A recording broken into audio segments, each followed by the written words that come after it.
The rich cowboy hired a poor widow to clean his ranch. What he felt changed everything in the dusty heart of Texas. Cole Hartman owned more land than most men could dream of.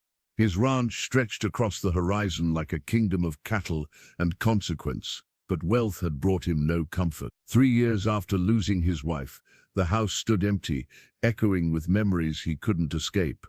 When desperation led him to hire Clara Dawson, a widow with calloused hands and a boy to feed, he expected silence and distance. Instead, her presence stirred something he thought had died with his grief. As coffee brewed in the mornings and laughter returned to the halls, the town began to talk. What could a man with everything possibly want from a woman with nothing? Before we jump back in, tell us where you're tuning in from. And if this story touches you, make sure you're subscribed, because tomorrow I've saved something extra special for you. The morning sun broke over Hartman Ranch like it had for 100 years before Cole was born, and like it would for 100 years after he was gone. That thought used to comfort him. Now it just reminded him how little time mattered when you were alone. Cole stood on the wraparound porch of the main house, his worn leather work gloves tucked into his belt, a cup of black coffee cooling in his hand. 5,000 acres stretched before him in every direction. Rolling prairie grass, dotted with mesquite and live oak, divided by miles of white fence that needed constant mending. In the distance, his Hereford cattle grazed peacefully, red coats gleaming in the early light. He'd built this empire with his own 2 hands. Well, his hands and Margaret's steady presence beside him. She'd been the one who insisted they keep the old ranch house instead of building something modern. She'd been right, as usual. The house had character, history. It told a story in every weathered board and creaking step. Now it just felt empty. Cole descended the porch steps, his boots hitting the packed dirt with familiar thuds. The ranch was waking up around him. He could hear the distant sound of the hands moving cattle in the eastern pasture, the metallic clang of someone working in the equipment barn. Roy Macklin would already be checking the morning reports, making sure everything ran like clockwork. Roy had been with him for 23 years, started as a ranch hand when Cole first bought the property, worked his way up to foreman through pure grit and loyalty. The man knew cattle and land better than anyone Cole had ever met, and lately Roy had been giving him those looks, the kind that said he was worried without saying a word. Cole walked toward the stables, checking fences along the way out of habit. His hands moved automatically, testing posts for stability, checking wire tension. Margaret used to tease him about it. "You'd inspect the pearly gates themselves if you got the chance," she'd say, laughing. "Make sure St. Peter's doing his job right." The memory hit him like it always did, sharp and sudden, stealing his breath for just a moment before he forced it down and kept walking. The stable smelled of hay and horse and leather. Good, honest smells. Cole ran his hand along the neck of his gelding. Dakota, a 15-year-old quarter horse with more sense than most people. The horse nickered softly, pushing against his palm. "Morning, old friend," Cole murmured. "Talking to horses now?" Roy's gravelly voice came from the stable entrance. "That's a bad sign." Cole turned to see his foreman, leaning against the doorframe, arms crossed over his chest. Roy was 62, weathered as the fence posts, with silver hair and eyes that missed nothing. He wore his standard uniform, faded jeans, work shirt, and a hat that had seen better decades. "Horses listen better than people," Cole replied. "Horses don't tell you when you're being a stubborn fool either." Roy stepped into the stable, his expression serious. "We need to talk about the house, boss." Cole felt his jaw tighten. "House is fine. House is falling apart. Kitchen faucet's been dripping for 2 months. Dust thick enough to plant crops in. Half the rooms haven't been opened since." Roy trailed off, then pressed forward. "Since Margaret passed." "It's been 3 years, Cole." "I know how long it's been." Cole's voice came out harder than he intended. Roy held up his hands. "I'm not trying to push, but the place needs attention. You need help. Real help. Not just me coming in once a week to make sure you haven't buried yourself in paperwork." Cole turned back to Dakota, running the brush along the horse's flank in long, steady strokes. The repetitive motion helped him think, or maybe it just helped him avoid thinking. "What do you suggest?" he asked, finally. "Hire someone, a housekeeper. Someone to clean, cook, maybe. Keep the place from becoming a monument to—" Roy stopped himself again. "To my dead wife," Cole finished, the words bitter on his tongue. "To the past," Roy said gently. "Margaret loved that house. She'd hate seeing it like this." Cole knew he was right. Margaret had kept the house alive with her presence. Fresh flowers on the kitchen table, windows thrown open to let in the breeze. The smell of her baking filling every room. She'd made the ranch house feel like a home instead of just a structure. Now it felt like a tomb. "I'll think about it," Cole said, knowing Roy wouldn't let it go until he agreed to something. "I already put word out in town," Roy admitted. "Got a few responses. Women looking for work. Good, honest folks who could use the money." Cole turned sharply. "You had no right. I had every right. Someone's got to look after you, and since you won't do it yourself, that falls to me." Roy's voice was firm but not unkind. "I've got 3 names, all widows, as it happens, all needing work. You can interview them this week. Pick whoever makes you least uncomfortable. I don't want strangers in my house. Then you'll die alone in a dusty shell, and that's a damn waste of a good man." Roy pulled a folded piece of paper from his shirt pocket and set it on the stable workbench. 3 names, 3 phone numbers, your choice, but you will choose one. Margaret would have wanted you to live, Cole. Not just With that, Roy turned and walked out, leaving Cole alone with Dakota and a piece of paper he didn't want to touch. He stood there for a long moment, listening to the sounds of the ranch around him, the lowing of cattle, the distant rumble of a truck engine, the wind moving through the grass like a whispered conversation he couldn't quite hear. Finally, he picked up the paper.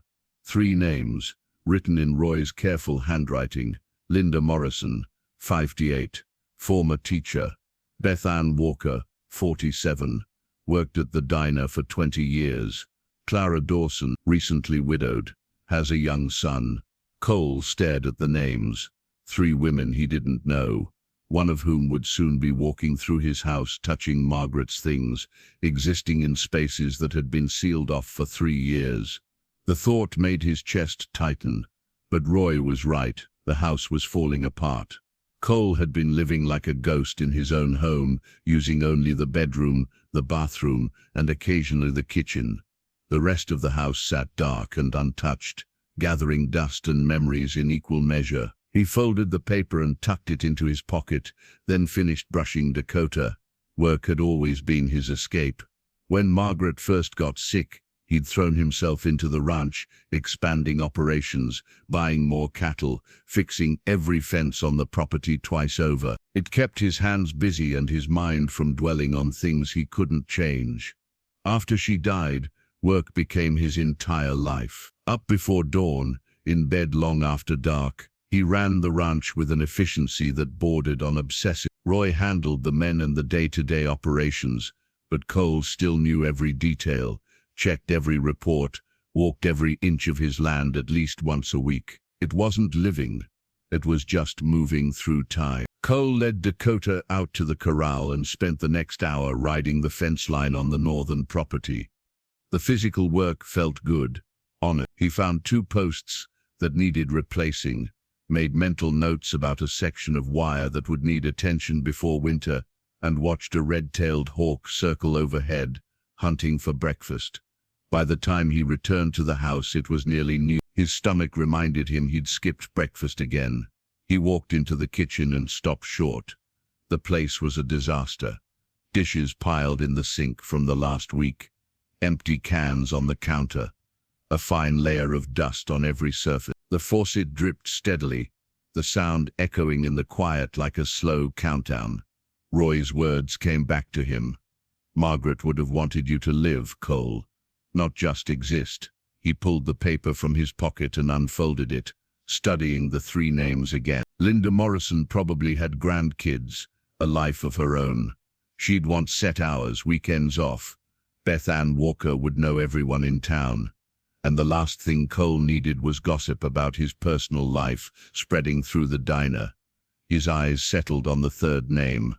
Clara Dawson, recently widowed. Has a young son. Recently widowed. She'd understand. Then, understand the weight of grief, the way it sat on your chest and made breathing feel like work. She wouldn't try to fix him or fill the silence with empty chatter. And she had a son, a young boy who needed his mother to have work, to have income. That meant she'd be motivated, reliable. She'd need this job. Cole reached for the phone on the kitchen wall. An old rotary model Margaret had insisted on keeping because she loved the sound it made. His finger hovered over the dial for a moment before he pulled back. What would he even say? He hadn't interviewed anyone for a job in years. Roy handled all the hiring for the ranch hands. And this wasn't just any job. This was inviting someone into his private space, into the life he'd carefully locked away. He set the paper on the counter and walked to the window instead, looking out at the land. The afternoon sun cast long shadows across the prairie. In the distance he could see Roy's truck moving along the eastern fence line, checking on the new calves that had been born last week. The ranch ran smoothly because Cole had built good systems and hired good people, but the house, his personal life, that had fallen apart without Margaret there to hold it together. She'd been the heart of this place, not the ranch really, but the home. She'd made it warm when everything else was hard work and dust. Cole turned back to the phone. His hand shook slightly as he picked up the receiver. He dialed the number written next to Clara Dawson's name, each click of the rotary dial, feeling like a small surrender. The phone rang 3 times before a woman's voice answered. "Hello, Mrs. Dawson?" Cole's voice came out rougher than he intended. "Yes, this is Clara." Her voice was soft, but steady. There was caution in it, the wariness of someone who'd learned to expect bad news. "My name is Cole Hartman. Roy Macklin gave me your name. Said you were looking for work." There was a pause. Yes, I am. Housekeeping work. Cleaning. Roy mentioned you had a ranch that needed tending." "The house needs tending," Cole corrected. "The ranch runs fine, but the house, it's gotten away from me. I need someone who can clean, maybe do some cooking. Keep the place from falling down around my ears." "I can do that." Her voice brightened slightly. "I'm a hard worker, Mr. Hartman. I don't mind long hours, and I'm thorough. I used to keep a home of my own before." She stopped, and Cole heard the catch in her voice. "Before my husband passed." "I'm sorry for your loss," Cole said, and meant it. "Thank you. It's been 8 months now. My son, he's 7. I need steady work to keep us going. Whatever you need done, I'll do it right." Cole appreciated that she didn't elaborate on her grief or ask about his. There was a mutual understanding in the space between their words. Two people who'd lost something irreplaceable, trying to keep moving forward. "Can you come out tomorrow morning, around 8? I'll show you the house, we can discuss terms." "I'll be there." "Thank you, Mr. Hartman. Thank you so much." "It's just an interview," Cole warned, though he'd already made up his mind. "We'll see if it's a good fit." "I understand. I'll see you tomorrow morning." Cole hung up the phone and stared at it for a moment. He'd just invited a stranger into his home, into Margaret's home. The weight of that decision settled over him like a heavy coat. He spent the rest of the afternoon avoiding the house. He rode out to check the water troughs in the south pasture, spent an hour talking cattle prices with Roy, and didn't come back inside until the sun had fully set and his stomach demanded attention. The kitchen was exactly as he'd left it. Dirty dishes, dripping faucet, dust and neglect. Tomorrow, Clara Dawson would see all of this. She'd see how far he'd fallen, how completely he'd let everything slide. The thought made him uncomfortable, but not uncomfortable enough to change his mind. He made himself a sandwich, ate it standing at the counter, and went to bed without bothering to wash the plate. That night, Cole dreamed of Margaret. She was standing in the kitchen, sunlight streaming through the windows, her hands covered in flour from baking bread. She looked at him with those kind eyes that had always seen right through his defenses. "You can't live in a museum, Cole," she said in the dream. You have to let someone in. He woke before dawn, as he always did, with the dream still vivid in his mind. The house was dark and silent around him. He lay there for a moment, listening to the nothing, feeling the emptiness press against him from all sides. Then he got up, made coffee, and waited for Clara Dawson to arrive. Clara Dawson arrived at exactly 8 o'clock, driving a truck that had seen better years. The engine rattled as she pulled up to the main house, and Cole watched from the porch as she turned off the ignition and sat there for a moment, gathering herself. He understood that hesitation, the need to prepare yourself before stepping into something new and uncertain. When she finally opened the door and stepped out, Cole got his first real look at her. She was younger than he'd expected, though grief had a way of aging people beyond their years. She wore simple clothes, jeans and a clean white shirt, and her dark hair was pulled back in a practical ponytail. But it was her eyes that caught his attention.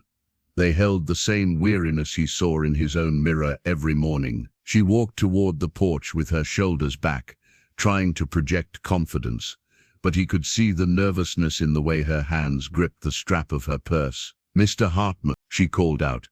"That's right.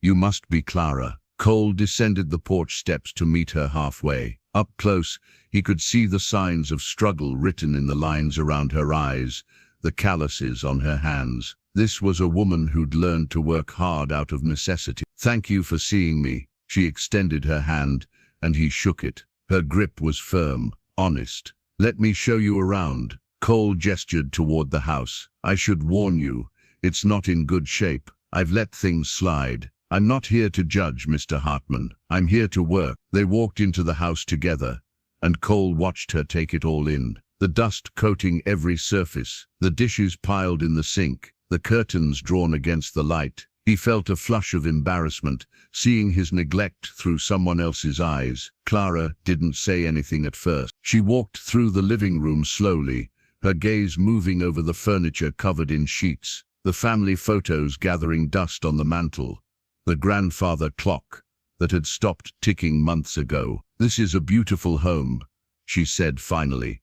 "It has good bones. It just needs some care." Something in Cole's chest loosened at those words. She hadn't recoiled or made excuses. She'd seen the potential beneath the neglect. "The kitchen's the worst of it," he admitted, leading her there. "I've been living out of cans mostly. The faucet leaks. Everything's a mess." Clara walked to the sink and tested the faucet, watching the steady drip. "This just needs a new washer. Easy fix." She turned to face him. "Mr. Hartman, I won't pretend to know what you've been through, but I know what it's like to lose someone and feel like the world stopped turning. My husband died in a work accident 8 months ago, left me with our ozone and a pile of medical bills." Cole nodded, appreciating her directness. "I'm sorry, so am I, but grief doesn't pay the rent." She gestured around the kitchen. "I need this job, and you need help. I think we can make that work." "I'm not an easy man to be around," Cole warned. "I like my privacy. I don't want conversation or company, just someone to keep the house running."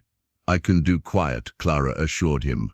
"I'm good at keeping to myself, but I need to ask about my son, Eli. He's 7. School lets out at 3. I'd need to be able to pick him up, bring him here if there's nowhere else. He's a good boy, quiet. He could do homework in a corner, wouldn't bother anyone." Cole hesitated. He hadn't considered a child being part of this arrangement. The ranch was no place for kids. There were dangers everywhere, equipment and animals, and 100 ways for a curious boy to get hurt. But then he thought about Clara's situation, a widow trying to raise a son alone, needing work desperately enough to ask a stranger for flexibility. He thought about Margaret, who'd always wanted children but couldn't have them. She would have welcomed a child's presence without hesitation. "There's an office off the main hall," Cole heard himself say. "Used to be Margaret's sewing room.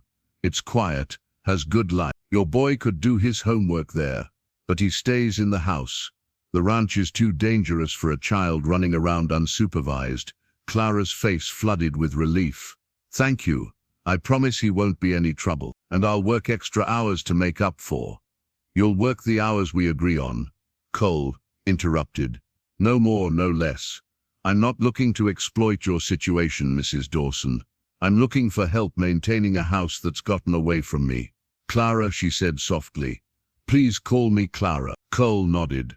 Clara, and you can call me Cole. No need for formality if you're going to be here every day. They spent the next hour discussing terms. Clara would come 5 days a week, 8 to 4, with an hour break for lunch. She'd handle cleaning, laundry, and basic cooking. Cole would pay her $15 an hour, more than she'd expected based on the way her eyes widened. That's very generous, she said. It's fair, Cole corrected. This is hard work, and I'm asking you to deal with 3 years of neglect. You'll earn every penny. Clara walked through the house again, this time making mental notes. Cole followed, watching as she opened curtains he'd kept closed, letting sunlight pour into rooms that had been dark for so long. The light revealed just how bad things had gotten. Dust motes danced in the air. Cobwebs stretched across corners. The whole place felt frozen in time. I'll start tomorrow, Clara said when they returned to the kitchen.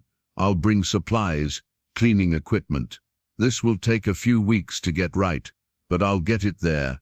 Take whatever time you need. Cole pulled out his wallet and handed her $200. For supplies. Keep the receipts. Clara took the money carefully, as if it might disappear if she held it too tight. I won't let you down. I know you won't. After she left, Cole stood in the kitchen and listened to her truck rattle down the long driveway. The house felt different somehow. Not better exactly, but less oppressive, as if opening those curtains had let in more than just light. Roy showed up an hour later, finding Cole staring at the dripping faucet. Well? The foreman asked. I hired her. She starts tomorrow. Roy's weathered face broke into a rare smile. Good. That's good, Cole. It's a start. It's just a housekeeper, Cole said. But even he didn't believe the dismissive tone. It's someone other than me seeing you more than once a week. It's life coming back into this house. That's more than just a housekeeper.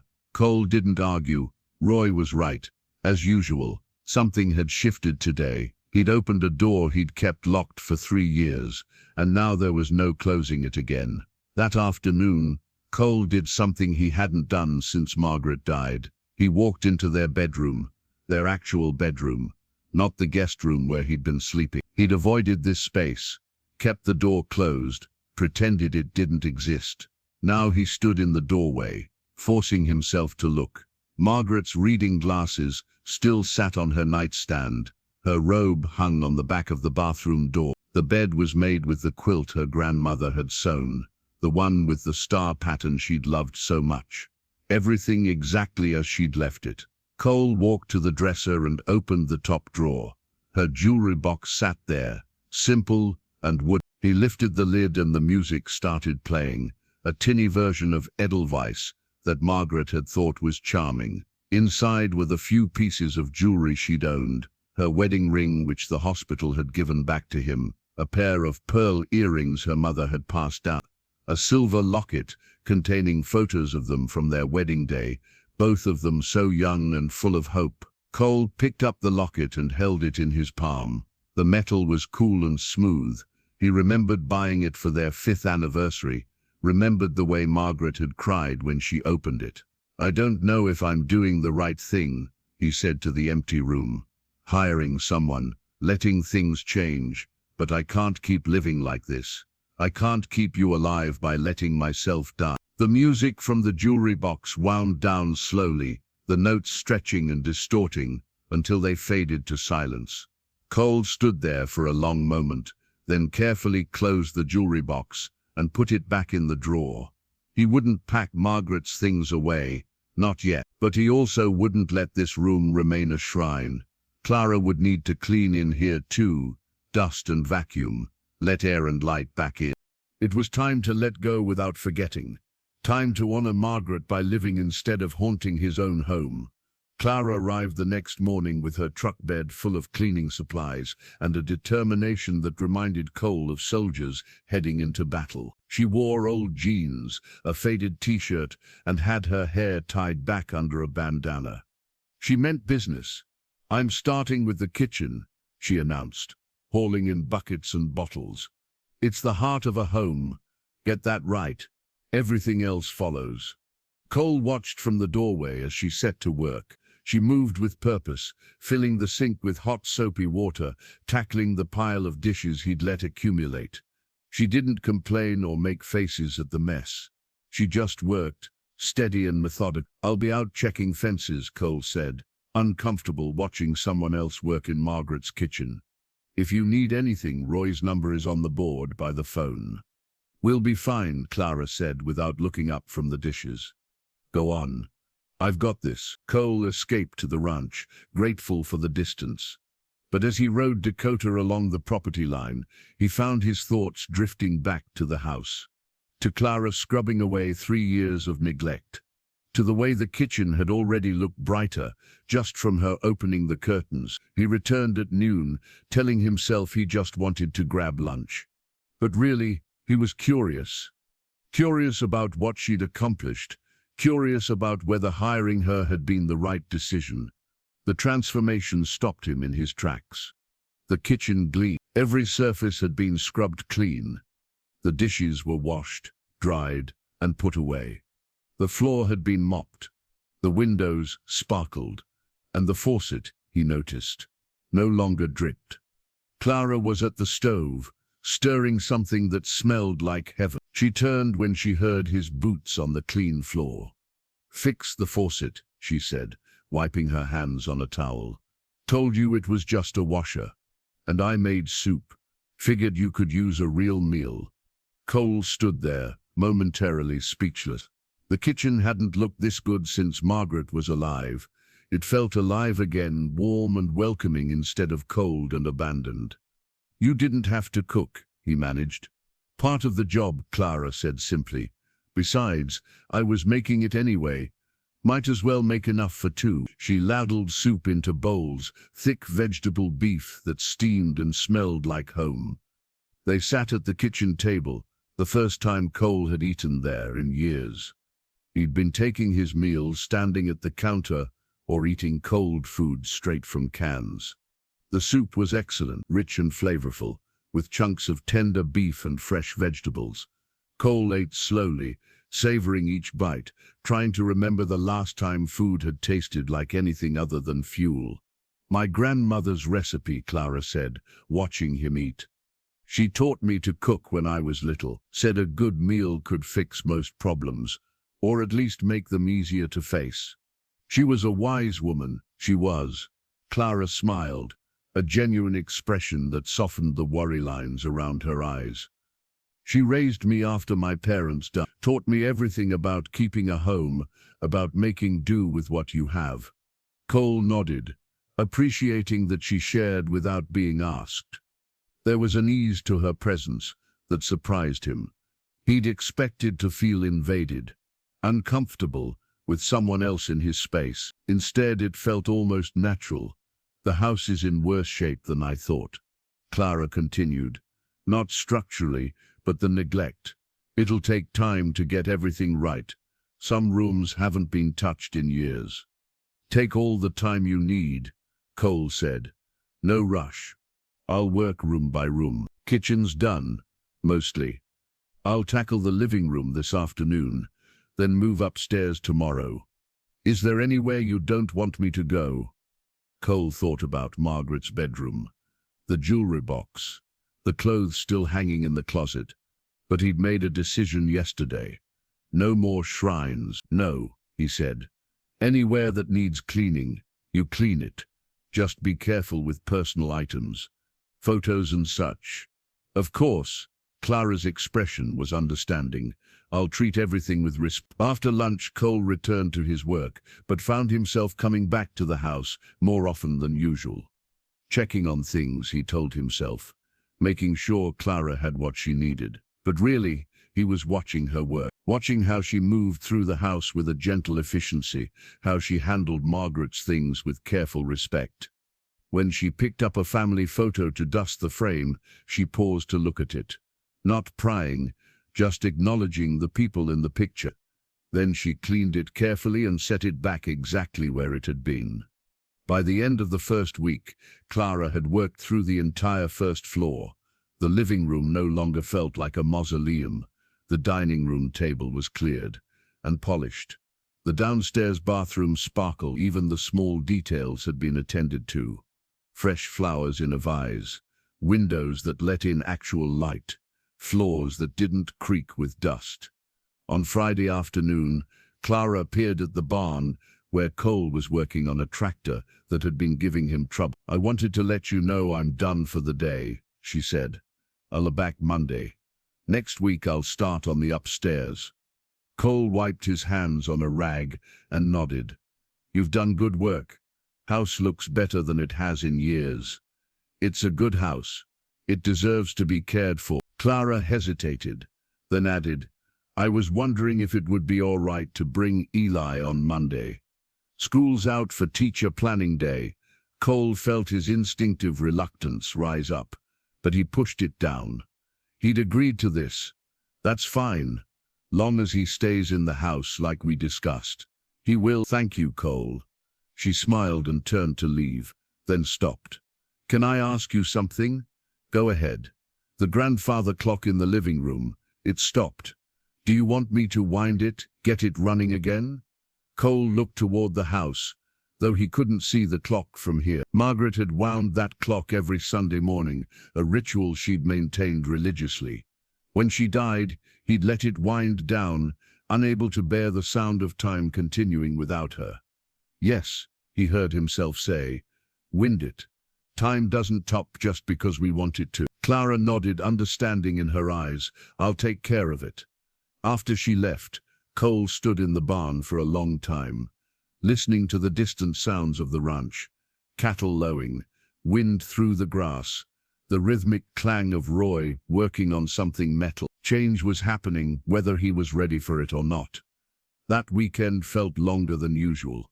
Cole found himself noticing the absence. No sounds from the house, except his own. No smell of cooking, no one to share meals with. He'd gotten used to Clara's presence faster than he'd expected, and that realization unsettled him. Sunday morning he walked into the living room and stood before the grandfather clock. It had been Margaret's grandmother's, passed down through generations. The wood was dark walnut, carved with intricate details. The face was brass.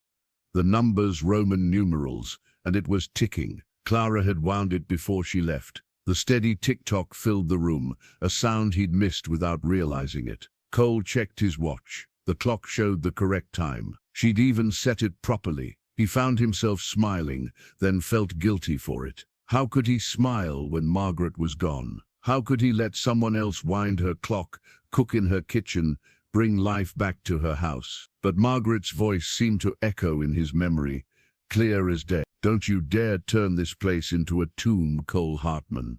Promise me you'll keep living." He'd made that promise in the hospital, her hand weak in his, her eyes still fierce despite the cancer eating her away. He'd promised, though he hadn't known how much it would cost to keep that promise. Monday morning arrived with heavy clouds threatening rain. Cole was on the porch when Clara's truck pulled up, and this time there was a small figure in the passenger seat. Eli Dawson was a thin boy with his mother's dark hair and serious eyes that seemed too old for 7 years. He climbed out of the truck carefully, holding a backpack that looked too big for his small frame. "Eli, this is Mr. Hartman," Clara said. "What do we say?" "Nice to meet you, sir." The boy's voice was quiet but polite. He didn't quite meet Cole's eyes. "Nice to meet you too, Eli." Cole crouched down to the boy's level, his knees protesting the movement. "Your mama tells me you're good at keeping quiet and doing your homework." "Yes, sir." "I won't be any trouble." "I'm sure you won't be." Cole straightened up, his back cracking. "There's an office inside where you can do your schoolwork. You need anything, you ask your mama. And stay away from the ranch equipment. It's dangerous." "I will, sir." Clara ushered Eli inside, getting him settled in Margaret's old sewing room with his books and papers spread out on the desk. Cole watched from the hallway, struck by how normal it looked. A boy doing homework at a desk, his mother nearby, life happening in a house that had been silent for too long. The day passed quietly. Cole worked on paperwork in his study, listening to the sounds of Clara cleaning upstairs and Eli's occasional questions drifting down the hallway. Around noon, Clara made sandwiches for all three of them. They ate at the kitchen table, Eli between them, his legs swinging beneath the chair. "How's school?" Cole asked, surprising himself with the question. Eli looked up from his sandwich. "It's okay. I like reading. Math is hard." "Math was always hard," Cole agreed. "But it gets easier with practice. That's what Mama says." Eli took another bite, then asked, "Do you have horses?" "I do. Several. I've never seen a real horse up close." Cole glanced at Clara, who was watching the exchange with careful attention. "Maybe after you finish your homework I could show you. If your mama says it's all right." Clara smiled. "I think that would be fine. As long as you listen to Mr. Hartman and do exactly what he says." "I will." Eli's face lit up with excitement, the first real emotion Cole had seen from the boy. After lunch, Cole returned to his study, but found it hard to concentrate. He kept thinking about the boy in the next room, so quiet and serious, too serious for 7. Grief did that to children, stole their lightness. Around 3 o'clock, Eli appeared in the doorway. "I finished my homework, sir." Mama checked it. "All right then, let's go see those horses." They walked to the stables together, Eli staying close but not touching anything without permission. Cole appreciated the boy's caution. Too many kids rushed in without thinking. Got themselves hurt. Dakota stood in his stall, munching hay. Cole opened the gate and led the horse out into the corral. Eli watched with wide eyes. "This is Dakota. He's 15 years old, which is getting up there for a horse. But he's gentle and smart. You want to pet him?" Eli nodded, speechless. Cole guided the boy's hand to Dakota's neck. "Smooth strokes, like this. Horses like a firm touch, not tentative. Shows them you're not afraid." Eli stroked Dakota's coat carefully, wonder spreading across his face. "He's so warm." "That's right. Horses are warm-blooded animals, just like us." Cole found himself explaining how to approach a horse, how to read their body language, basic care and feeding. Eli absorbed every word, asking thoughtful questions. They spent an hour at the stables. Cole showed Eli the tack room, let him hold a bridle, explained the different types of saddles. The boy's enthusiasm was infectious, reminding Cole of his own childhood fascination with horses. When they returned to the house, Clara was finishing up in the master bedroom. She'd done exactly as he'd asked, cleaning thoroughly but leaving everything in its place. Margaret's things were still there but no longer buried under dust and neglect. "Thank you for spending time with Eli," Clara said, as she gathered her cleaning supplies.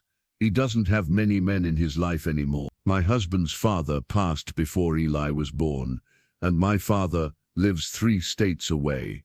Boy needs to know about horses if his mama's working on a ranch," Cole said gruffly, uncomfortable with her gratitude. "Still, it means something to both of them." After they left, Cole walked through the house, slowly, seeing it with fresh eyes. In 2 weeks, Clara had transformed the place. It was clean, orderly, alive. The clock ticked in the living room. Sunlight poured through clean windows. The air smelled of lemon polish instead of dust and decay. He paused in the master bedroom doorway. Margaret's jewelry box sat on the dresser, dust-free now. He walked over and opened it, letting the music play. But this time, instead of pain, he felt something different. Gratitude, maybe, for the years they'd had, for the home they'd built, and something else. Something that felt almost like hope. The weeks rolled forward, with a rhythm Cole hadn't experienced in years. Clara arrived each morning at 8, bringing structure and warmth to days that had blurred together in their sameness. She worked through the house systematically, restoring order and beauty to spaces that had forgotten both. But it was more than just cleaning. Clara cooked meals that filled the house with smells. Cole had forgotten. Pot roast on Mondays, chicken and dumplings on Wednesdays, fresh bread on Fridays, that reminded him of his own grandmother's kitchen. She left portions in the refrigerator for his dinners, with instructions written in neat handwriting on index cards. They fell into an easy pattern. Cole would come in for lunch, and they'd sit at the kitchen table talking about simple things. The weather, the cattle, small repairs that needed doing. Nothing deep or personal, but comfortable nonetheless. Roy noticed the change immediately. "You look better," the foreman said one afternoon as they mended fence on the northern property. "Got some color back in your face. Been eating regular." "Clara's a good cook," Cole admitted. "That all she is? A good cook?" Roy's tone was casual, but Cole heard the question beneath it. "She's a housekeeper, Roy. That's all. If you say so." Roy hammered a nail into a post. "Town's talking, though. Thought you should know." Cole's jaw tightened. "Let them talk. Cassie Morrison saw you at the feed store with Clara last week. Said you two looked mighty comfortable together. She needed supplies for the house. I was heading that direction anyway." Cole's voice was defensive, and he hated how it sounded. "I'm not judging, boss. I'm just saying people notice. And in a town this size, people talk about what they notice." Cole wanted to argue, to say there was nothing to talk about, but the truth was more complicated. He had driven Clara to the feed store, and he had enjoyed her company. They'd talked about garden soil and pest control, mundane topics that somehow felt significant because they were planning improvements to his home together. When had he started thinking of it as planning together? That evening, Cole found himself thinking about what Roy had said about how the town saw him and Clara. He'd been so focused on his own grief, his own healing, that he hadn't considered how it might look. A wealthy widower and a poor widow, spending time together, growing comfortable in each other's presence. He thought about Clara's laugh, which he heard more often now, about how Eli had started bringing his homework out to the barn some afternoons, sitting on a hay bale. Lies. Cole worked, asking questions about everything, about how the house felt alive again in ways that had nothing to do with clean floors and working faucets. The next morning, he found himself more aware of Clara, of how she moved through the kitchen, confident and capable, of how she hummed while she worked. Old songs he half remembered, of the way she tucked a strand of hair behind her ear when she was concentrating. She looked up and caught him watching. "Something wrong?" "No, just thinking." Cole looked away, feeling like a fool. "Coffee's good?" "Same coffee you always drink." But she smiled, and he felt warmth spread through his chest that had nothing to do with the coffee. Later that morning, Cole was in his study when he heard voices from the living room. Clara was there, but so was someone else.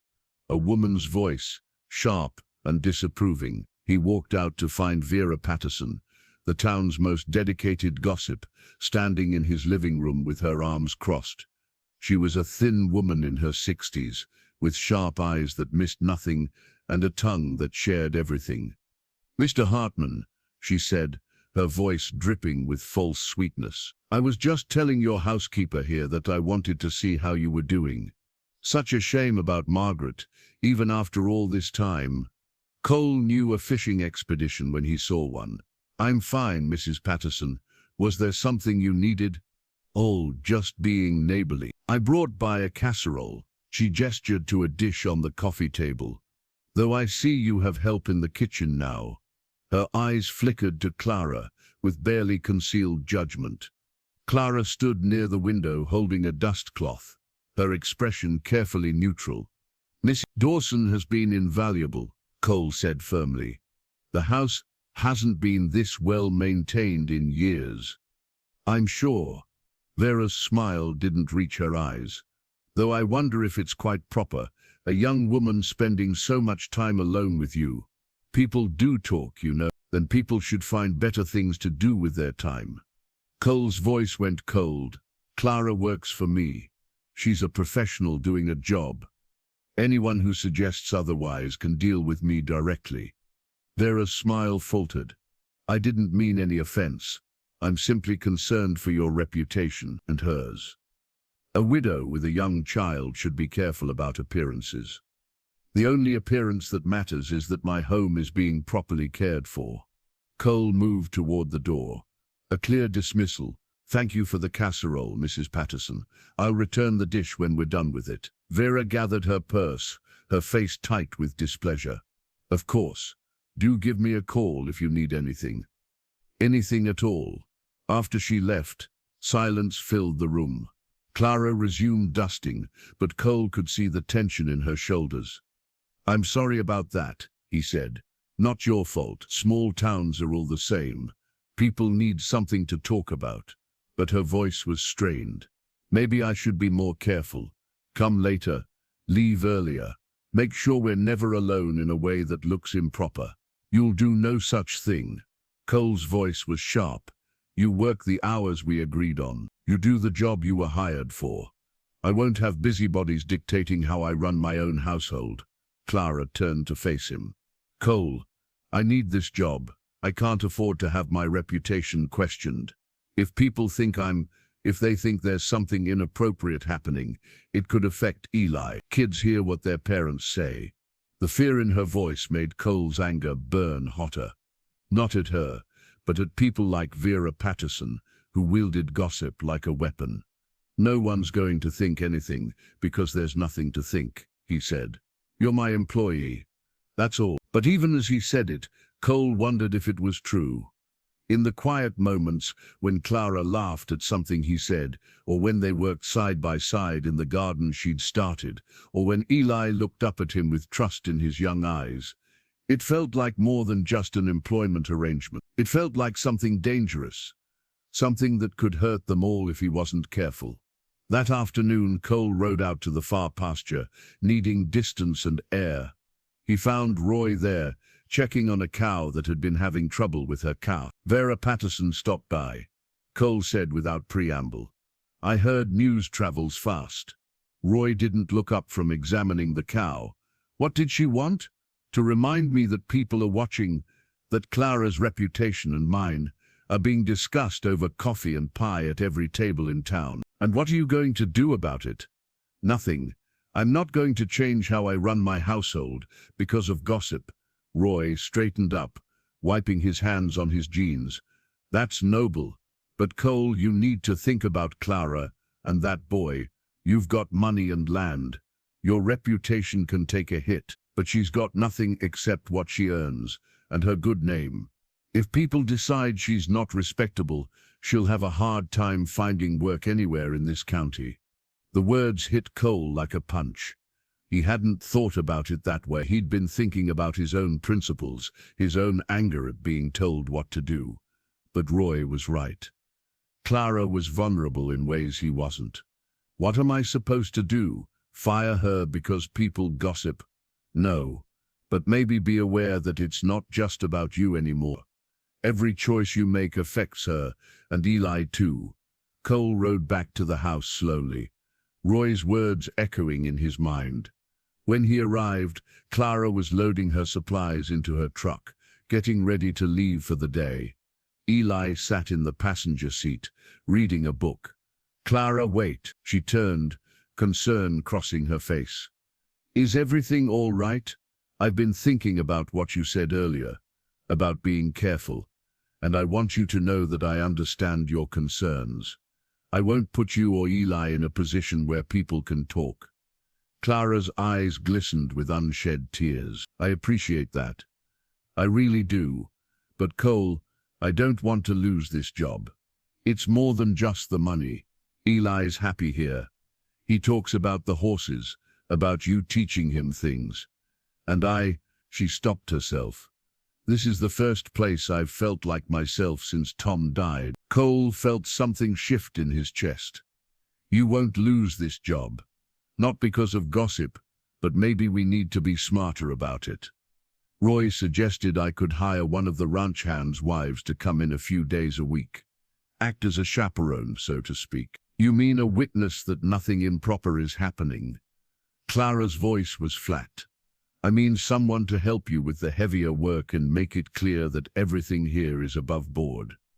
Clara was quiet for a long moment, staring at her truck, where Eli waited patiently. That feels like giving in to them, like admitting we're doing something wrong when we're not. I know, but Roy made a good point. I can afford to ignore gossip. You can't. No, Clara said softly. I can't. She looked up at him, and Cole saw the unfairness of it all written in her expression. All right. If you think it's necessary, I'll talk to Roy tomorrow. We'll work something out. After Clara left, Cole stood in the driveway for a long time, watching her truck disappear down the road.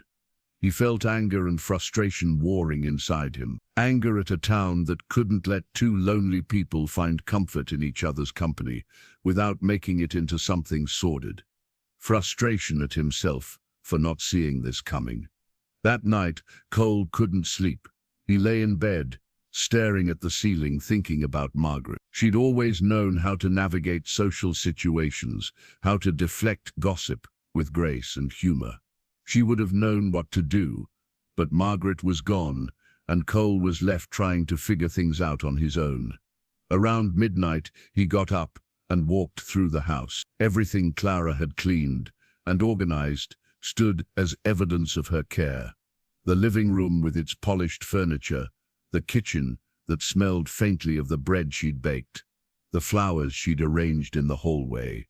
He found himself in Margaret's sewing room, where Eli did his homework. The boy's math workbook sat on the desk, problems completed in careful handwriting. A drawing of a horse was tucked into the corner, signed Eli in crayon. Cole picked up the drawing. It showed Dakota in the corral, with two stick figures nearby, one tall, one small. Him and Eli, he realized. The boy had drawn them together. Something in Cole's chest cracked open.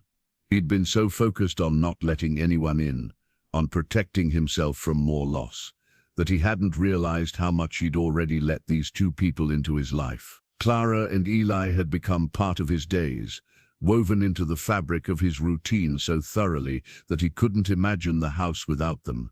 And that terrified him, because caring about people meant risking loss. It meant opening yourself up to pain when they inevitably left or were taken away. Cole had sworn after Margaret died that he'd never put himself through that again.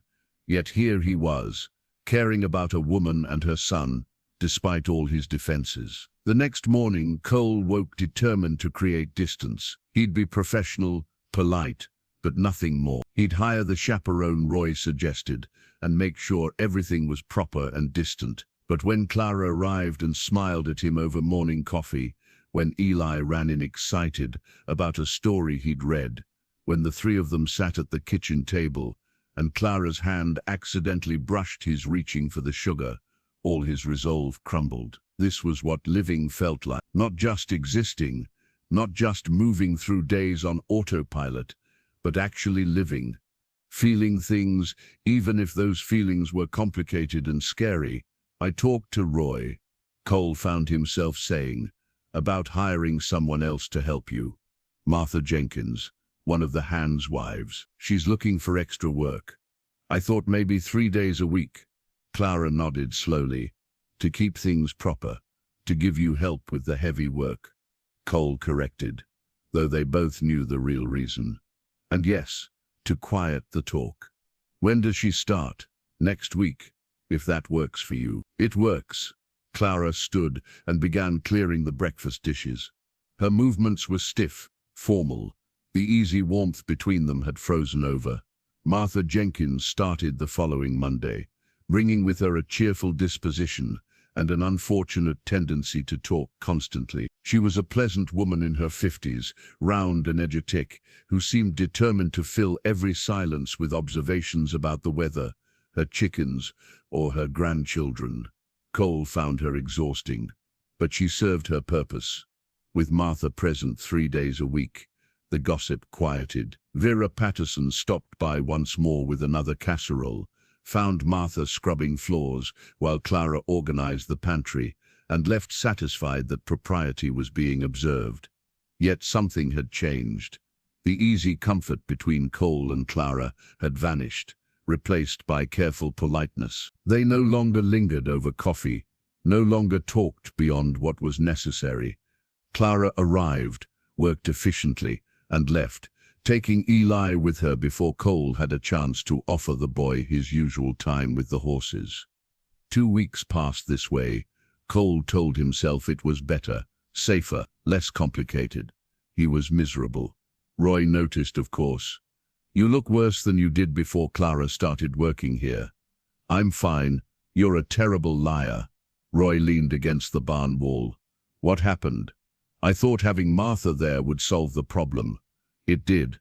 No more gossip." "Then why do you look like someone shot your dog?" Cole didn't answer. How could he explain that solving one problem had created another? That by protecting Clara's reputation, he'd lost something he hadn't realized he valued, until it was gone. That afternoon, Cole made a decision. He couldn't keep living in this strange limbo, careful and distant with someone who'd become important to him. He needed to talk to Clara, really talk to her, away from Martha's constant chatter and Eli's innocent presence. When Clara came out to her truck at the end of the day, Cole was waiting. "Can we talk?" he asked. "Just for a minute." Clara glanced back at the house where Martha was still working and Eli was gathering his things. "All right." They walked to the corral, far enough from the house for privacy, but visible enough to maintain propriety. Dakota came to the fence, hoping for attention. "I've been thinking," Cole started, then stopped, unsure how to continue. "Things have been different since Martha started." That was the point, wasn't it? To make things proper. Yes. No. Cole ran his hand through his hair in frustration. "Clara, I don't know how to say this right, but I miss talking to you. Miss having coffee in the morning, hearing about Eli's day, just being comfortable together." Clara's expression softened. "I miss that too. But Cole, we both know why we had to change things. People were talking, my reputation." "I know, and I'm not asking you to risk that. But maybe we were too careful. Maybe we threw out something good because we were afraid of what people might think." "What are you suggesting?" Cole looked out over his land, trying to find the right words. "Margaret used to tell me I was too stubborn for my own good, that I'd cut off my nose to spite my face just to prove a point. I think maybe I've been doing that, making everything formal and distant because I was scared. Scared of what? Of caring about someone again, of letting someone matter." He turned to face her. "You and Eli, you've become part of my life, and I pushed you away because I was afraid of what that meant." Clara was quiet for a moment. "I've been scared too, scared of losing this job. Yes, but also scared of feeling things I shouldn't feel. You're my employer, Cole. There are lines that shouldn't be crossed. I know, and I'm not asking to cross them. I just want us to be able to be friends again. Real friends, not just employer and employee going through the motions. Is that what we were? Friends? I'd like to think so, and I'd like to get back to that if we can." Clara reached out and stroked Dakota's nose, her expression thoughtful. "Martha's presence helps. With her there, no one can say anything improper is happening. Maybe we don't have to be quite so careful on the days she's not here." "I'd like that," Cole said, relief flooding through him. They stood there for a moment in comfortable silence, watching Dakota graze. The sun was setting, painting the sky in shades of orange and pink. It was the kind of evening Margaret had loved, when the heat of the day gave way to cool breezes, and the world felt peaceful. "Can I ask you something?" Clara said quietly. "About Margaret." Cole tensed but nodded. "Go ahead. Do you think she'd be angry about me being here, about the changes to the house, about—" She trailed off. "About me moving on." Cole finished. He'd asked himself that question 100 times. No, Margaret was practical about death in a way I never could be. When she got sick, she made me promise I wouldn't turn into a hermit, made me swear I'd keep living. He smiled at the memory. She said if I let this place turn into a museum to her, she'd haunt me. Clara laughed softly. She sounds like she was wonderful. She was, different from you, but wonderful in her own way. She was fierce, stubborn, refused to let cancer steal her dignity, even at the end. Cole paused. I loved her completely. Still do, in the way you love someone who shaped who you are. But she's gone. And you're right. She wouldn't want me living like a ghost in my own home. Thank you for telling me that. I felt strange sometimes, touching her things, being in her space, like I was intruding on something sacred. You're not intruding. You're bringing life back to a place that had forgotten how to live. They walked back to the house together, and something had shifted between them again. Not back to where they'd been before, but to somewhere new, a place that acknowledged the complexity of what they felt while respecting the boundaries they needed to maintain. Over the next few weeks, a new pattern emerged. On days when Martha was there, everything was professional and proper, but on the days when it was just Cole and Clara, with Eli doing homework in the next room, they allowed themselves to be friends. They shared coffee and conversation. They worked together in the garden. Clara had expanded. They talked about their spouses, their grief, the slow process of healing. Eli flourished in this environment. The quiet, serious boy began to open up, laughing more, asking endless questions about the ranch. Cole taught him to ride Dakota, with Clara watching nervously from the fence. He showed him how to mend fence posts, how to check cattle for signs of illness, how to read the weather by watching the clouds. It felt like family, and that realization both warmed and frightened Cole. Then one Tuesday afternoon, everything changed. Cole was in the barn when he heard tires on gravel. He looked up to see an unfamiliar car pulling up to the house. A man got out, well dressed in slacks and a button-down shirt, looking completely out of place on a working ranch. Clara came out of the house, and the color drained from her face. Cole walked toward them, instinct telling him something was wrong. Clara, the man said, his voice carrying across the distance. We need to talk. There's nothing to talk about, James. Clara's voice was tight, strained in a way Cole had never heard. I think there is. About what's best for him. Cole reached them, just as Clara said, you gave up any right to have an opinion about what's best for Eli when you walked out on your brother. The man, James, noticed Cole for the first time. And who's this? The new man in my nephew's life. This is my employer, Miss Hartman. What do you want, James? Cole's mind raced, putting pieces together. This was Tom's brother. Clara had never mentioned him, which now seemed significant. James looked between them, something calculating in his eyes. I want to talk about custody. Mother thinks Eli would be better off with family. Real family, not working on some ranch while his mother cleans houses. Clara's hands clenched into fists. Your mother hasn't seen Eli since Tom's funeral. Neither have you. You don't get to show up now and make claims about what's best for him. A court might see things differently. A single mother, working long hours, barely making ends meet. Meanwhile, Mother and I can provide stability, good schools, opportunities. You need to leave, Cole said, his voice cold and firm. Now, James turned to him with a smirk. This doesn't concern you, Mr. Hartman. This is family business. You're on my property, threatening my employee. That makes it my business. Threatening. James laughed. I'm looking out for my nephew's welfare. Surely you can understand that. Cole stepped closer, using his height and bulk to advantage. I understand you showed up uninvited, made accusations, and upset a woman who's doing nothing but work hard to provide for her son. Now you're going to get in your car and leave, or I'm going to call the sheriff and have you removed for trespassing. James's smirk faded. He looked at Clara. This isn't over. Mother has already talked to a lawyer. We'll be filing for custody. Maybe this arrangement, he gestured at the house, at Cole, will help our case. Small-town gossip travels. Clara, I've already heard interesting things about you and your employer. Cole took another step forward, and James backed toward his car. "You'll be hearing from our attorney," James called, odd as he climbed in.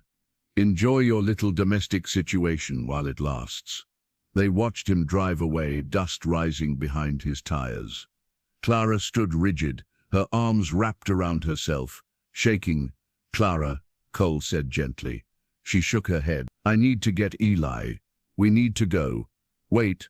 Talk to me. What's going on?"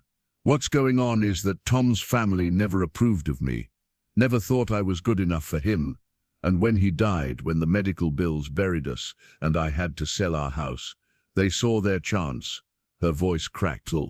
"They want to take my son. They've been waiting for me to fail, to prove I can't provide for him. But you're not failing. Eli's happy, healthy, doing well in school. They don't care about that. They want control. Tom's mother always resented that I took her son away, that we moved here, instead of staying close to her. This is her revenge." Cole felt anger burning in his chest. They can't just take a child from his mother because they disagree with her choices. They can try. With their money, their lawyers, their connections, they might succeed. Clara looked up at him, tears streaming down her face. "And now James has seen you, seen us together, and he'll use it. He'll twist it into something ugly. He'll say I'm neglecting Eli to chase after a wealthy man, or worse." The words hung between them, the accusation that would sound plausible to people who wanted to believe it. A poor widow working for a rich widower, spending long hours in his home, growing close. It was easy to make something innocent sound sinister. "We'll fight this," Cole said. "You'll get a lawyer, a good one. With what money? I can barely keep up with rent and utilities. I can't afford the kind of lawyer Tom's family can." Cole reached for her hand, gripping it firmly. "Then I'll pay for it, whatever it costs." Clara pulled back. "No, absolutely not. That's exactly what they'd use against me. Rich man paying my legal bills, spending time with my son.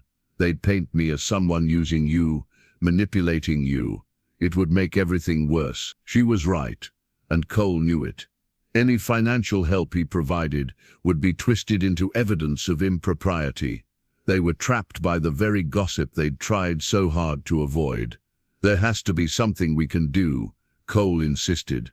"There isn't. Don't you see? This job, this place, you, all of it can be used against me now. James will make sure the whole town knows I'm working here, that Eli's here after school, that we're—" She stopped, unable to finish. "That we're what? Friends? That's not a crime, Clara. It doesn't have to be a crime. It just has to look bad. And in a custody case, appearances are everything." She wiped her tears away roughly. "I need to think. I need to figure out what to do. Don't make any decisions right now. You're upset, scared. Let's take a day, talk to someone who knows about these things." Clara nodded, but Cole could see she'd already retreated behind walls, putting distance between them as protection. "I should get Eli. We need to go home." That evening, Cole sat in his study with Roy, explaining what had happened. The foreman listened quietly, his expression growing darker as the story journeyed. "Tom's family sounds like real pieces of work," Roy said when Cole finished. "Using a child as a weapon. What can we do? How do we help her without making things worse?" Roy leaned back in his chair, thinking. "First thing, Clara needs to know her rights. I know a family lawyer in Austin. Good man, doesn't charge for consultations. At least she can find out where she stands legally. And if she needs to hire him, then we figure something out. Maybe the ranch has some legal expenses we need to cover. And it just so happens Clara gets good advice at the same time." Roy's eyes were sharp. "I know what you're thinking, and I know what you're feeling. But Cole, you've got to be smart about this. That brother's looking for ammunition. Don't hand it to him. So I do nothing. Watch her lose her son because I can't help. I didn't say do nothing. I said be smart. There's ways to help that don't involve you two being connected in ways that can be twisted." Cole spent a sleepless night thinking through options. Every scenario ended with the same problem. Anything he did to help Clara could be turned against her. His money, His influence, his care, all of it could be painted as improper or manipulative. By morning, he'd made a decision. He might not be able to help Clara directly, but he could make sure the truth was visible. If James wanted to claim Eli wasn't being cared for, Cole would document every moment that proved otherwise. When Clara arrived the next day, she looked exhausted. Her eyes were red from crying, and she moved through her work mechanically, without her usual warmth. "I've been thinking," Cole said over coffee, "about documentation. If this goes to court, you'll need evidence that Eli's thriving, that you're providing excellent care. I keep all his school records, his report cards, his attendance sheets. That's good. But what about day-to-day life?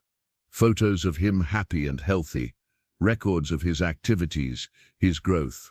A journal maybe, documenting your parenting decisions and his development." Clara looked at him with surprise. "I hadn't thought of that. Also, character references. From his teacher, from people in town who know you both. Roy would write one. So would Martha, probably. And me, if it would help, rather than hurt." "Cole, I don't know if... Just think about it. If it comes down to a court battle, you want every piece of evidence on your side. Show them you're not just providing for Eli. You're giving him a good life." Over the next week, Clara threw herself into documenting everything. She took photos of Eli doing homework, of his drawings, of him helping her in the garden. She started a journal, writing down conversations, milestones, daily routines. Cole helped where he could, taking pictures of Eli with the horses, with Dakota, learning and growing. They were careful now, hyper-aware of how things might look. Martha was there every day that week, an extra layer of protection. But in the quiet moments, when Eli was absorbed in a book or when Martha stepped outside, Cole and Clara would share looks of understanding and shared worry. Then the letter arrived. Official on law firm letterhead. Tom's mother, Patricia Dawson, was filing for custody of Eli, claiming Clara was unable to provide adequate care and that the child would be better served in a stable two-parent household with his grandmother and uncle. Clara read it with shaking hands, her face going pale. "They're saying I'm unfit," she whispered. "They're saying I'm neglecting him, that I'm more focused on personal relationships than on my son's welfare. They're using you, Cole. Using this job, this place, against me." Cole read the letter over her shoulder, anger building with each legal phrase. They'd twisted everything. Clara's hard work became neglect. Her employment became an inappropriate relationship. Eli's time at the ranch became exposure to unsuitable influences. "This is garbage," Cole said. "Any judge will see through this." "Will they? I'm a struggling single mother working long hours. They're a comfortable grandmother, offering private schools and music lessons and everything I can't afford." "You give him love," Cole said firmly. "You give him stability and security and a mother who would do anything for him. That matters more than piano lessons." "Does it? In a courtroom, with their expensive lawyers painting me as irresponsible." Clara sank into a chair. "Maybe they're right. Maybe Eli would be better off with them. At least he'd have everything he needs. He needs his mother. Everything else is just stuff." But Cole could see the doubt eating at her. The fear that maybe she wasn't enough, that her love couldn't compete with their money. Roy's lawyer contact, David Chen, agreed to meet with Clara that weekend. Cole offered to watch Eli, giving her time to talk freely. The boy seemed to sense something was wrong, clinging closer to his mother, quieter than usual. "Is Mama okay?" Eli asked as they brushed Dakota together. Cole chose his words carefully. "She's dealing with some grown-up problems, but she's strong, and she's got people who care about her. She'll be all right. Uncle James came to our old house once," Eli said suddenly. "After Daddy died, he made Mama cry. I don't like him. Why did he make her cry? He said mean things about Daddy. Said Daddy was stupid for the job he took, that it was his fault he died. Eli's voice was small. But Daddy wasn't stupid. He was brave. He was trying to take care of us. Cole felt his anger toward James Dawson crystallize into something harder. A man who would say such things to a grieving widow in front of her child deserved no consideration. Your daddy was taking care of his family. That's what good men do. And your mama's doing the same thing now. She's fighting for you, Eli. Fighting hard. Are they going to take me away from her? The fear in the boy's voice broke Cole's heart. Not if we can help it. But Eli, if anyone asks you questions about your mama, about living here, you tell the truth, okay? Don't be scared. Just tell them the truth about how your mama takes care of you. Eli nodded solemnly, understanding more than a 7-year-old should have to. When Clara returned from meeting with David Chen, she looked marginally better. Not hopeful, but less desperate.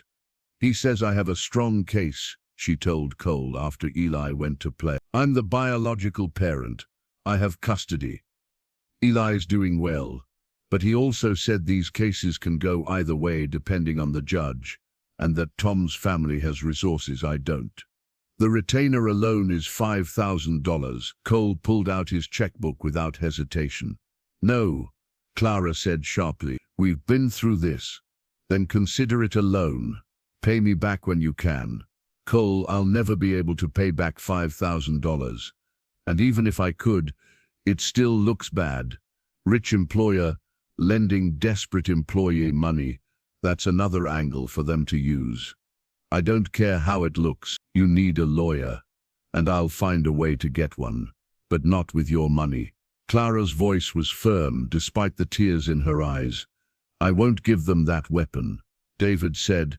He knows some organizations that help mothers in custody disputes. I'm going to apply, see if I qualify for assistance. Cole wanted to argue, to insist, but he could see she'd made up her mind. And maybe she was right. Maybe his help, however well-intentioned, would only make things worse. What's the timeline, he asked instead. There's a preliminary hearing in 3 weeks. David will represent me for that at a reduced rate. After that, if it goes to trial, we'll need to figure something out. 3 weeks. Not much time to prepare, to gather evidence, to build a case that Eli belonged with his mother.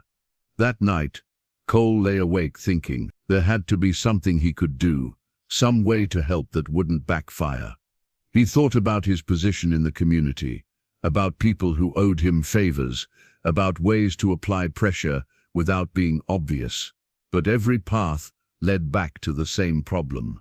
He cared about Clara and Eli. That care, if exposed, would be twisted into something it wasn't. The truth of his feelings, the simple fact that he'd come to love them both, would be used as evidence against Clara's fitness as a mother. So he would have to be careful. Strategy would help from the shadows, do what he could without leaving traces that led back to him. The 3 weeks before the hearing passed in a blur of preparation and worry. Clara worked with David Chen, building her case, gathering documentation. Cole watched from the sidelines, offering quiet support while being careful not to overstep. But he wasn't idle. Cole had lived in this county for 30 years, had built relationships, earned respect. He began calling in favors, carefully and subtly. He spoke with Eli's teacher, Miss Rodriguez, who was happy to write a letter praising both Eli's academic progress and Clara's involvement as a parent. He talked to the pastor at the church Clara attended, who documented her volunteer work and community engagement. He even reached out to the feed store owner, who'd known Clara's late husband, getting a statement about Tom's character and Clara's strength after his death. None of it came from Cole directly. He simply made connections, opened doors, let others speak the truth. Roy watched these efforts with approval. You're learning, the foreman said. Sometimes the best help is the kind nobody sees. The night before the hearing, Clara came to the ranch after Eli was asleep at her sister's house. She stood on the porch with Cole, staring out at the dark prairie. I'm terrified, she admitted. What if the judge believes them? What if I lose him? You won't. Truth has a way of winning out. Does it? Or is that just something we tell ourselves to feel better? She turned to face him. Cole, if this goes badly, if they get custody, I need you to promise me something. Anything. Promise you'll check on him. Visit, if they allow it. Make sure he knows he was loved, that I fought for him. Her voice broke. I can't bear the thought of him thinking I gave up, that I didn't want him. Cole pulled her into his arms without thinking, holding her as she cried. It was the first time they'd embraced, the first time he'd allowed himself this kind of physical comfort. She felt small and fragile against him, this strong woman who'd been carrying so much weight alone. It won't come to that, he said into her hair. But if it does, I promise, I'll make sure he knows. They stood there for a long moment, holding each other in the darkness. Cole felt something shift between them, an acknowledgement of feelings that had been building for months. This was more than friendship, more than employer and employee. This was love, complicated and inconvenient and real. I should go, Clara whispered, but she didn't move. You should, Cole agreed, but his arms stayed around her.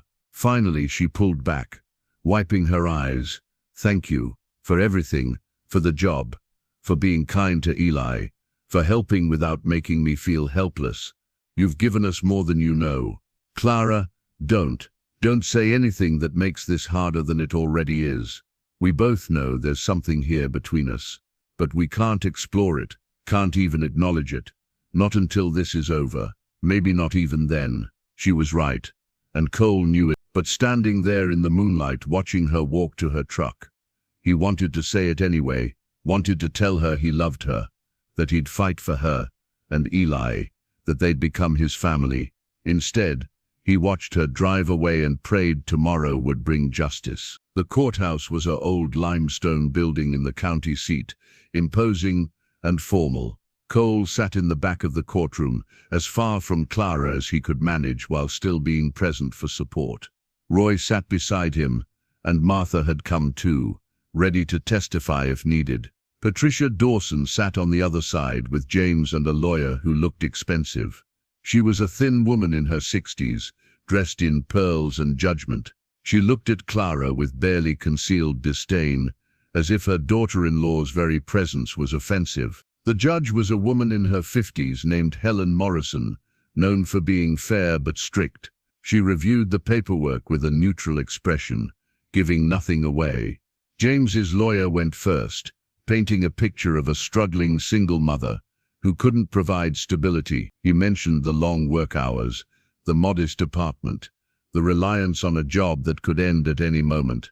He carefully implied, without stating directly, that Clara's relationship with her employer was inappropriate and that she prioritized it over her son. Cole's hands clenched into fists as he listened. Every word was technically true but twisted to sound sinister.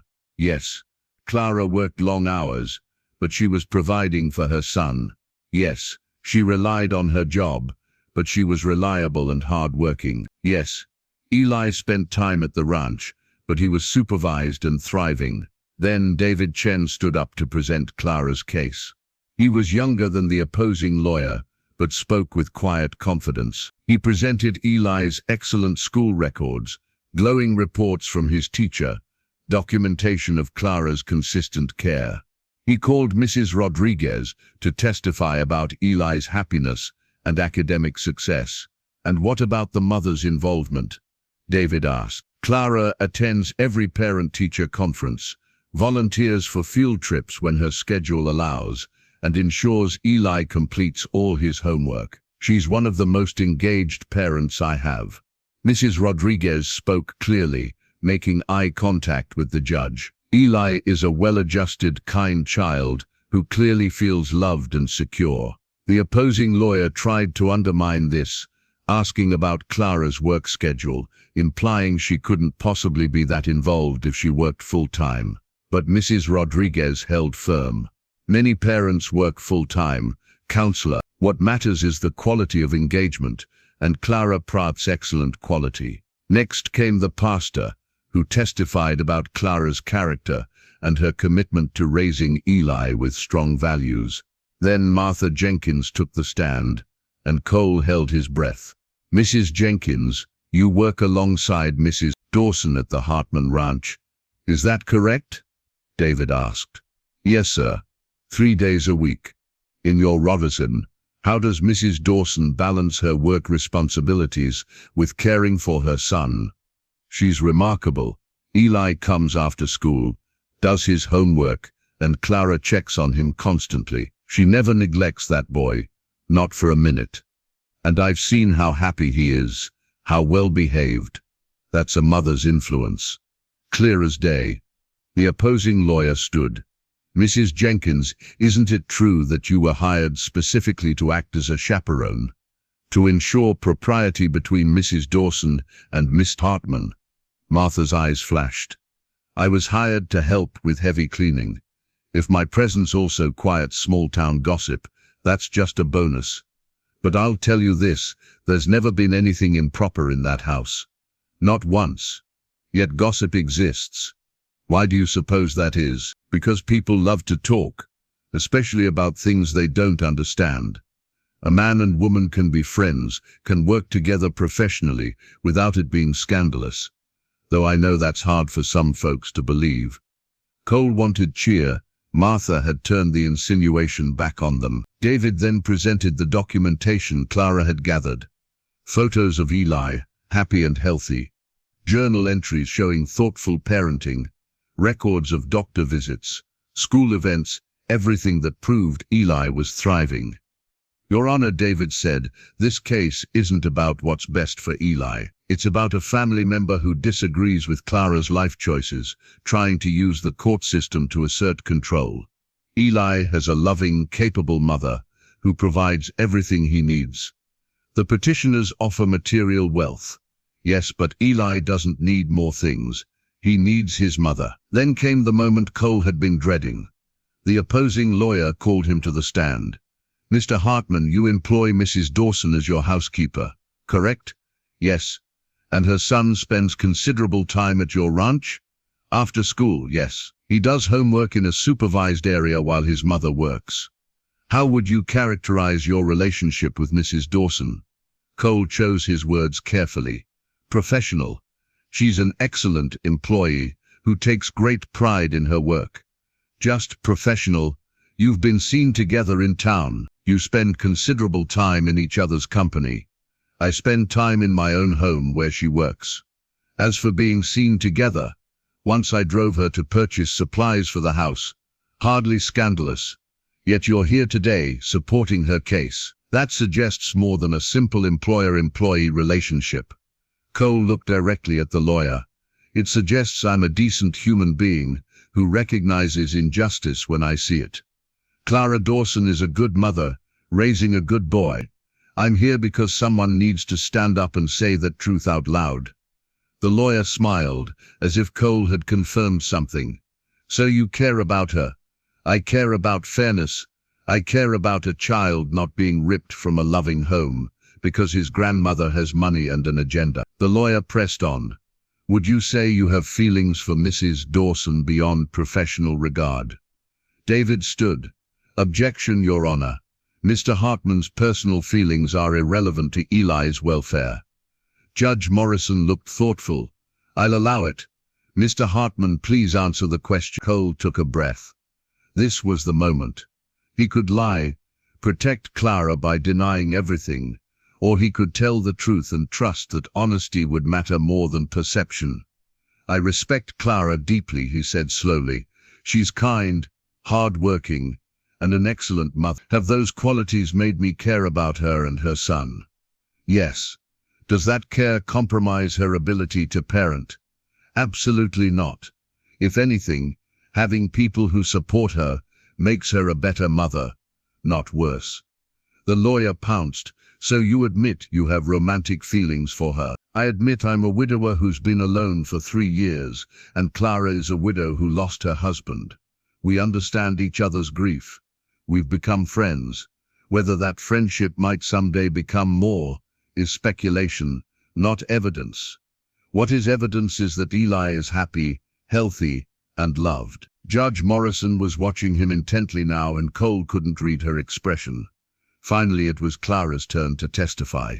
She walked to the stand with her head high, and Cole felt pride surge through him. She was scared. He could see it in the set of her shoulders, but she wasn't backing down. David took her through her daily routine, her parenting philosophy, her plans for Eli's future. Clara spoke clearly about the challenges of single parenthood, about making difficult choices, about putting Eli's needs first, always. "Miss Dawson," David said, "why do you believe Eli should remain in your custody?" Clara looked at the judge. "Because I'm his mother. I carried him, birthed him, raised him.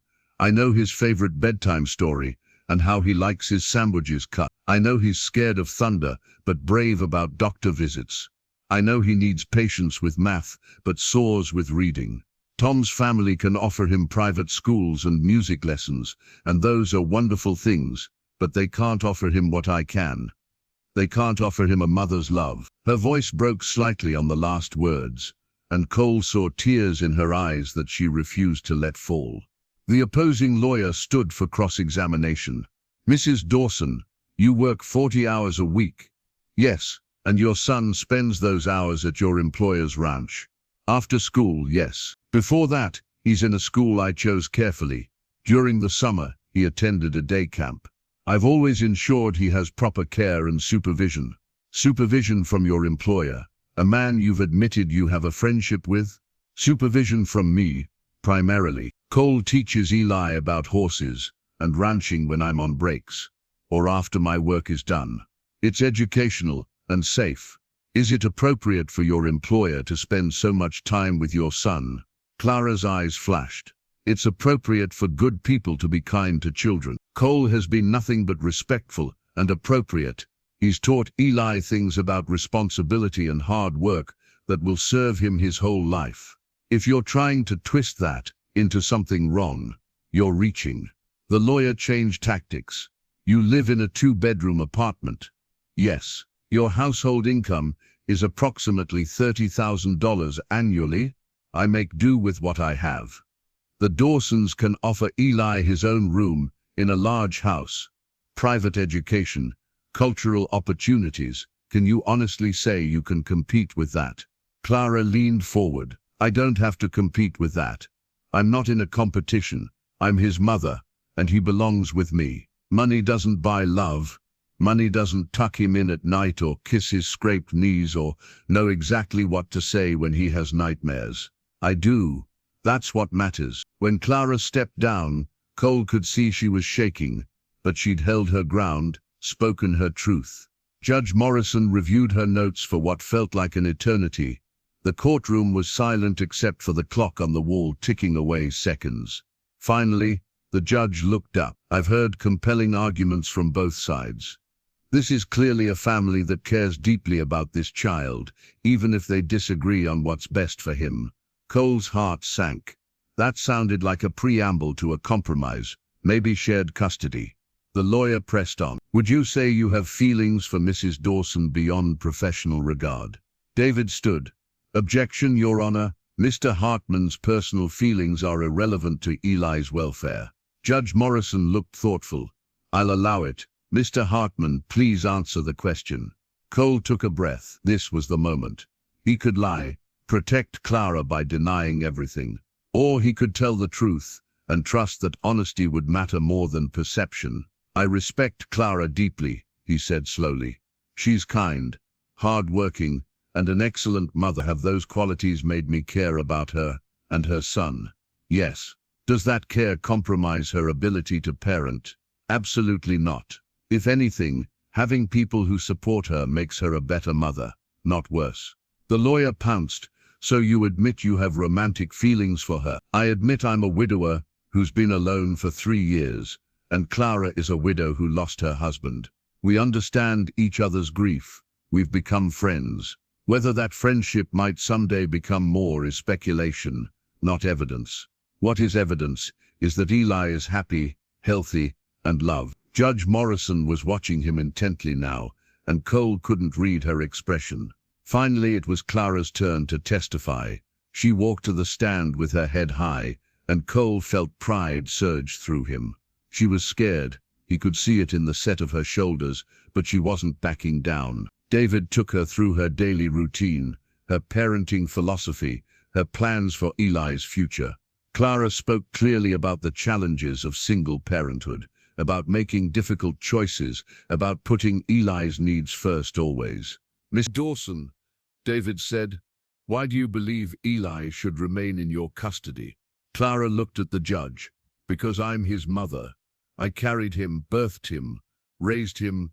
I know his favorite bedtime story and how he likes his sandwiches. I know he's scared of thunder, but brave about doctor visits. I know he needs patience with math, but soars with reading. Tom's family can offer him private schools and music lessons, and those are wonderful things. But they can't offer him what I can. They can't offer him a mother's love." Her voice broke slightly on the last words, and Cole saw tears in her eyes that she refused to let fall. The opposing lawyer stood for cross-examination. "Mrs. Dawson, you work 40 hours a week." "Yes. And your son spends those hours at your employer's ranch?" "After school, yes. Before that, he's in a school I chose carefully. During the summer, he attended a day camp. I've always ensured he has proper care and supervision. Supervision from your employer, a man you've admitted you have a friendship with. Supervision from me, primarily. Cole teaches Eli about horses and ranching when I'm on breaks or after my work is done. It's educational and safe. Is it appropriate for your employer to spend so much time with your son?" Clara's eyes flashed. "It's appropriate for good people to be kind to children. Cole has been nothing but respectful and appropriate. He's taught Eli things about responsibility and hard work that will serve him his whole life. If you're trying to twist that into something wrong, you're reaching." The lawyer changed tactics. "You live in a 2-bedroom apartment. Yes, your household income is approximately $30,000 annually. I make do with what I have. The Dawsons can offer Eli his own room in a large house, private education, cultural opportunities. Can you honestly say you can compete with that?" Clara leaned forward. "I don't have to compete with that. I'm not in a competition. I'm his mother, and he belongs with me. Money doesn't buy love. Money doesn't tuck him in at night or kiss his scraped knees or know exactly what to say when he has nightmares. I do. That's what matters." When Clara stepped down, Cole could see she was shaking, but she'd held her ground, spoken her truth. Judge Morrison reviewed her notes for what felt like an eternity. The courtroom was silent except for the clock on the wall ticking away seconds. Finally, the judge looked up. "I've heard compelling arguments from both sides. This is clearly a family that cares deeply about this child, even if they disagree on what's best for him."